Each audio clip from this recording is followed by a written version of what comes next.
Hello everyone, అందరు ఎలా ఉన్నారు? నేను చాలా బాగున్నాను. సంక్రాంతి అయిపోయి చాలా రోజులైంది, కానీ కొంచెం బిజీగా ఉండి నేను వీడియో అయితే ఎడిట్ చేయడానికి అస్సలు కుదరలేదు. ఇంకా ఈ రోజు అయితే ఎలా అయినా చేయాలి అని వీడియో అయితే అప్లోడ్ చేస్తున్నాను. భోగి పండుగ రోజు అయితే ఉదయాన్నే లేచి స్నానాలు చేసి భోగి మంటలకైతే వెళ్ళాము. తర్వాత ఇంటికి రాగానే ముగ్గు వేద్దామని స్టార్ట్ చేశాను. ఇంకా స్టార్ట్ చేసినప్పటి నుంచి ఆ ముగ్గు అయిపోయే వరకు మా చిన్నోడు మాత్రం నన్ను ఒక్కటే సతాయించిండు.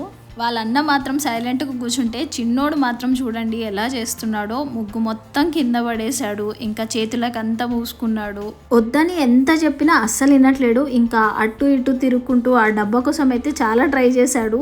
ఇంకా నాకే భయం వేసింది, మళ్ళీ ఆ ముగ్గు మీద ఎక్కడ పడతాడో అని డబ్బానైతే ఇచ్చేసాము. ముగ్గు వేయడం అయితే స్టార్ట్ చేశాడు. నేను కోపంగా చూసేసరికి కొంచెం భయం వేసింది. తర్వాత మళ్ళీ నవ్వేసరికి ఇంకా మా అమ్మ ఏమన్నదని రెచ్చిపోయిండు.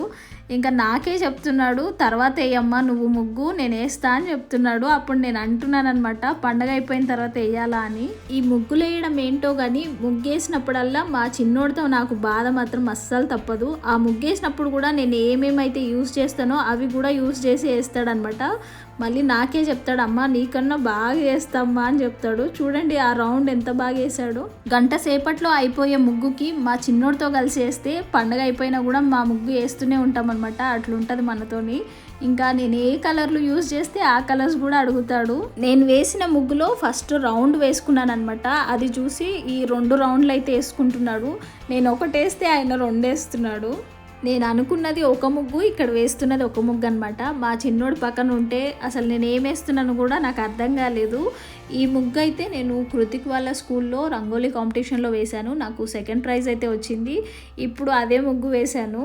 ఈ ముగ్గు సగం వేసిన తర్వాత మా చిన్నోడైతే ఒకసారి ఇంట్లోకి అయితే వెళ్ళాడు. నేను అనుకున్నాను వెళ్ళిపోయాడు ఇంకా హ్యాపీగా వేయొచ్చు అని. తర్వాత ఏం చేశాడంటే ఒక బొమ్మ తీసుకొచ్చాడు. అది అనుకోకుండా ఆ ముగ్గు మీద వేసేసాడు. ఇంకా నాకైతే చాలా కోపం వచ్చింది. సగం వేసిన తర్వాత అయిపోయింది అనుకునే టైంకి మళ్ళీ స్టార్ట్ చేయించాడు నాతో. అదైతే నేను వీడియో తీయలేదు. సంక్రాంతి పండగకి ముగ్గులేసే బాధ్యత మా చిన్నోడిదే అన్నట్టు చూడండి ఎలా కష్టపడుతున్నాడో. ఇంకా ఆ కలర్స్ కూడా డబ్బాలో వేయమని అడిగాడు. ఎవరు వేయకపోయేసరికి ఆయనే వేసుకున్నాడు. మా చిన్నోడు నన్ను ఇలా సతాయిస్తున్నప్పుడు కరెక్ట్ టైంకి దేవుడిలాగా ఇంటి ముందుకి ఆవైతే వచ్చింది. మా ఆయన ఇంకా వాళ్ళిద్దరిని కిందికైతే తీసుకెళ్ళాడు. ఒక ½ అవర్ వరకు అక్కడే ఆడిచ్చాడు అనమాట. వాళ్ళు వచ్చే లోపు నేను ముగ్గు అయితే కంప్లీట్ చేసుకున్నాను.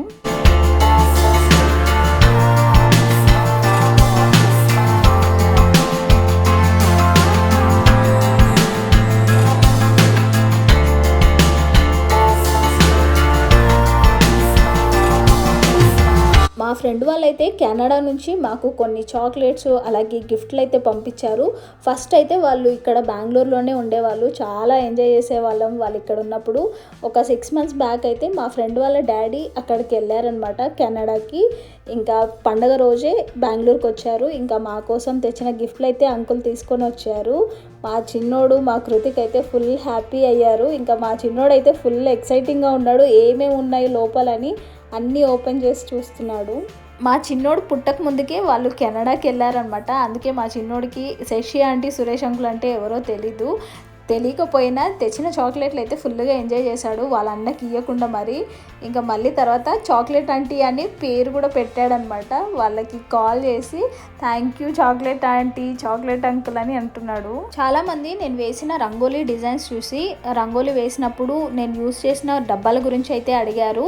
నేనైతే ఎక్కువ ఏం యూస్ చేయలేదు. ఇక్కడ ఫెవికాల్ డబ్బా అయితే అందరికీ తెలుసు కదా, అది ఫెవికాల్ అంతా అయిపోయిన తర్వాత కడిగేసి ఇలా యూస్ చేస్తున్నాను. మామూలుగా రంగోలీ టూల్ కిట్ అని దొరుకుతుంది. అది అమెజాన్లో లేదంటే ఇంకా బ్యాంగిల్ స్టోర్లలో కూడా దొరుకుతాయి అన్నమాట. కాస్ట్ కూడా చాలా తక్కువే ఉంటుంది. సో మీలో ఎవరికైనా కావాలి అంటే మీరు అమెజాన్లో ఒకసారి చెక్ చేయండి. నా ముగ్గంతా అయిపోయేసరికి మా చిన్నోడు మళ్ళీ ప్రత్యక్షమయ్యాడు. నాకు చెప్తున్నాడు అనమాట, ఈ ముగ్గంతా బాగుందమ్మా, బాగా వేసావని. మా చిన్నోడు చెప్పడం ఏందో కానీ మళ్ళీ దాని మీద ఎక్కడ పడతాడో అని నాకైతే ఫుల్ టెన్షన్ అయింది.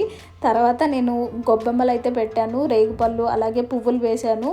ఫైనల్గా నా ముగ్గు అయితే ఇలా వచ్చింది. నా ముగ్గు మీకు ఎలా అనిపించిందో తప్పకుండా కామెంట్ సెక్షన్లో కామెంట్ చేయండి. ముగ్గు వేసిన తర్వాత నేను దేవుడి కోసం నైవేద్యాలు అయితే చేశాను. ఈసారి మాత్రం సింపుల్గా 5 రకాల నైవేద్యాలను చేసి దేవుడికైతే పెట్టాను. తర్వాత లంచ్లోకి మాకు బగారా రైస్ అలాగే మసాలా వంకాయ కర్రీ అయితే చేశాను.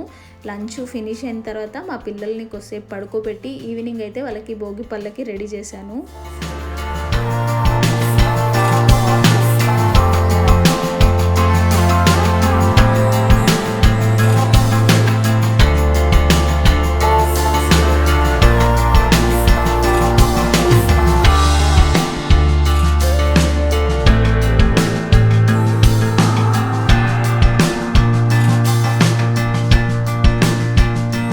చిన్నోడికి ఈ భోగి పళ్ళు పోసుకోవడం అంటే ఎంత ఇష్టమో, అసలు బాగా ఎంజాయ్ చేస్తాడు భోగి పళ్ళు పోసినప్పుడల్లా. భోగి పళ్ళు అయిపోయిన తర్వాత కూడా ఎప్పుడైనా పువ్వులు తెస్తే నాకు భోగి పళ్ళు పొయ్యి అని అడుగుతాడు అనమాట. అంత ఇష్టం ఆయనకి భోగి పళ్ళు అంటే.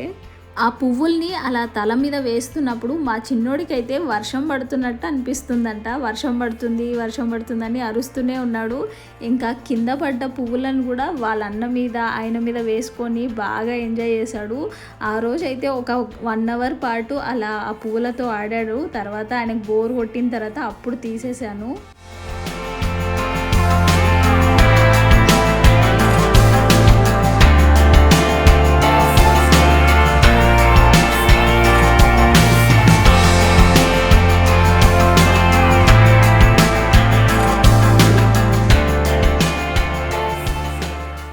భోగిపళ్ళు పోసిన తర్వాత మేమైతే పైకి వెళ్ళాము కైట్ ఎగిరేయడానికి. గాలి అయితే అస్సలు లేదనమాట. కైటు వెళ్తుందో వెళ్ళదో అనుకొని ఎగిరేసాము. కానీ ఫస్ట్ అటెంప్ట్కే అది మంచిగా ఎగిరింది. మా కృతిక్ అయితే ఫుల్ హ్యాపీ అయ్యాడు. చాలాసేపు ఆ కైట్తో ఆడుకున్నాడు. ఇంకా ఈవినింగ్ 6:30, 7కి ఆ టైంకి కిందికి వెళ్ళాము.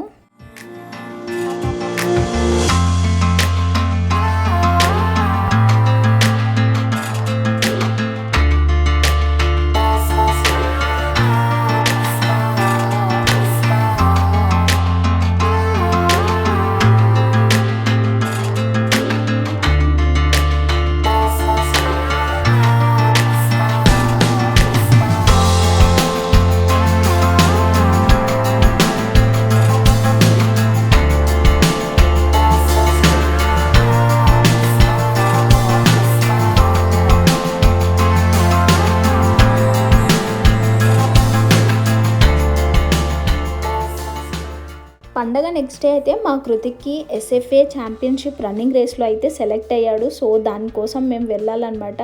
మా ఇంటి నుంచి అక్కడికి వెళ్ళాలంటే 40 కిలోమీటర్స్ దూరం. బెంగళూరులో ట్రాఫిక్ ఎంత ఉంటుందో మీ అందరికీ తెలుసు కదా.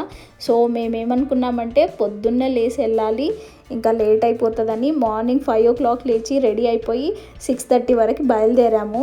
ఆ రోజైతే మా కృతిక్ చాలా కాన్ఫిడెంట్గా ఉండే, ఎలా అయినా నేను ఫస్ట్ వస్తానమ్మా అని దేవుడికి కూడా దండం పెట్టుకొని వచ్చాడు. కానీ బ్యాడ్ లక్ ఏంటంటే మాకు ఈ అడ్రస్ తెలీదు. ఇంకా రూట్ మ్యాప్ పెట్టుకొని వచ్చేసరికి ఆ మ్యాప్ ఎటెట్టో చూపించి ఎటెట్టో వెళ్ళి 10 o'clock రావాల్సింది 10:30కి వచ్చాము. ఇంకా మేము వచ్చేసరికి రన్నింగ్ రేస్ కూడా అయిపోయింది. మా కృతిక్ అయితే టైం అయిపోయింది అనేసరికి ఫేస్ అంతా ఏదోలా పెట్టుకున్నాడు. చాలా ఫీల్ అయ్యాడు. నాకు కూడా చాలా బాధ అనిపించింది. అంటే రన్నింగ్ రేస్లో పార్టిసిపేట్ చేసి ఓడిపోయినా బాగుండేది, కానీ అసలు పార్టిసిపేట్ చేయకుండా అలా వెనక్కి వెళ్ళేసరికి చాలా అంటే చాలా బాధ అనిపించింది. లైఫ్లో మర్చిపోలేని ఒక రోజులాగా అయితే మిగిలిపోయింది ఆ రోజు. మన లైఫ్లో మంచి జరిగినా చెడు జరిగినా అంతా మన మంచి కోసమే అంటారు కదా. సో నేను కూడా ఆ రోజు అయితే అదే అనుకున్నాను. కానీ మా కృతిక్ అయితే ఒక 2 days వరకు అస్సలు మర్చిపోలేకపోయాడు. నాకు కూడా చాలా బాధగా ఉంటుంది. అది ఎప్పుడు గుర్తొచ్చినా బాధ అయితే అస్సలు మర్చిపోలేంది. సో ఈ వీడియోనైతే ఇంతటితో ఎండ్ చేస్తున్నాను. మీ అందరికీ ఈ వీడియో నచ్చింది అనుకుంటున్నాను. నచ్చితే కనుక తప్పకుండా లైక్ చేయండి, షేర్ చేయండి, అలాగే కామెంట్ చేయండి. Thank you for watching.